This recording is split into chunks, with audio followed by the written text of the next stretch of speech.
Храп– это хриплый звук, который возникает при вибрации язычка или мягкого неба. Некоторые считают храп нормой, хотя это далеко не так. Храп зачастую приводит к синдрому сонного апноэ, что чревато развитием инфаркта или инсульта во сне. Выделим самые основные причины развития храпа. Первой причиной являются особенности строения в носу, это искривление носовой перегородки, наличие полипов в носу, гипертрофия нижних носовых раковин, воспалительные процессы придаточных пазух носа. Второй частой причиной являются особенности строения глотки. Здесь мы можем упомянуть гипертрофию мягкого неба, увеличенных небных миндалинах, гипертрофии язычка. Третьей причиной можно указать избыточный вес. Четвертая причина– это особенности строения зубочелюстной системы, такие как микрогнатия– это маленькая нижняя челюсть, либо ретрогнатия– смещенная нижняя челюсть. И пятая причина– это вредные привычки, табакокурение и употребление спиртных напитков.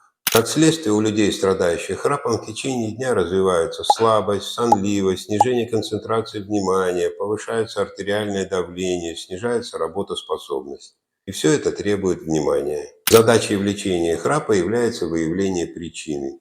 В зависимости от выявленной причины, соответственно, и подбирается метод лечения. Преимущественным методом в устранении причины со стороны лор-органов является хирургический, который предусматривает три варианта, такие как овалектомия, овалопалатопластика, овалопалатофарингопластика.